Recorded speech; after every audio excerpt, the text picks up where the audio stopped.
Hey everybody, I'm Mike Desepoli and welcome to the Heritage Market Minute for Monday, August 23rd. We hope you had a great weekend. Markets are starting the week on a positive note. Markets are significantly higher today, building on their gains from Friday as the economic picture and that around the market sentiment starts to shift a little bit as we get closer to the end of August and the end of a very seasonally weak period in the markets. Now, the markets appear to be drawing at a couple different conclusions from some of the macro data that we've seen today, thus far, and that's what's contributing to the markets being in an upbeat mood. So let's talk about a couple of those things here today. Well, the first is the situation in Afghanistan. While it hasn't gotten considerably better, it appears at this time not to be getting considerably worse either. There has been a warning from the Taliban that all American citizens need to be withdrawn by August 31st.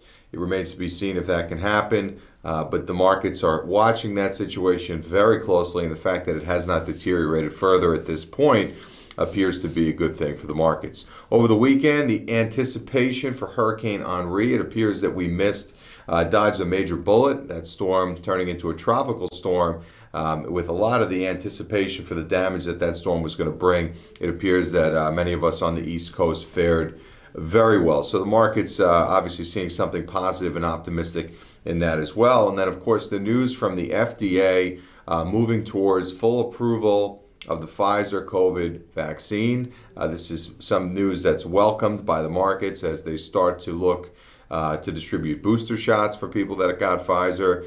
So this is one step closer to approval for some of the other vaccinations, I'm sure, as well. Looking at the markets, let's take a look for a second at consumer and market sentiment. The Fear and Greed Index still sitting at 30. We'll put this up on the screen here. Still sitting in fear territory, even with the big rally on Friday and the big rally underway today. We keep bringing this up because this shows that retail investors are still very scared of this market, have one foot out of the water, anticipating some sort of a problem or crash. And the problems in the market that everybody sees coming are the problems that do not come to fruition. So we maintain our stance that we think inflation and treasury yields will continue to move lower over time. The economic reopening, while still intact, we'll see some speed bumps in the road, just enough to keep the Federal Reserve from changing anything with monetary policy. On that particular point, the Federal Reserve is set to meet, or they were set to meet, I should say, in Jackson Hole, Wyoming from August 26th to August 28th.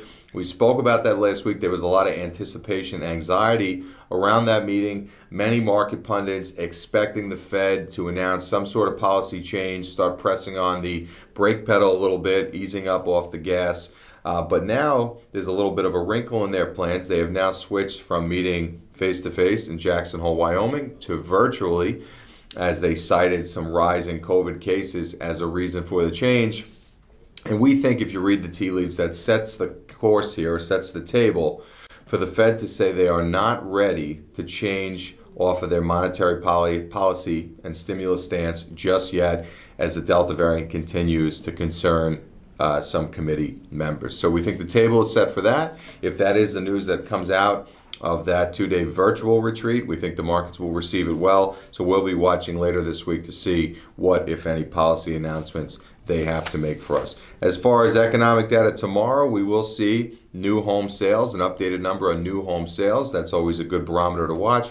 Housing continues to be the greatest leading indicator for the U.S. economy. Housing markets look strong, and we watch reports like that to make sure that they remain strong. If you have any questions, we encourage you to reach out to us. We know over time here the Heritage Market Minute has turned into the Heritage Market Minutes.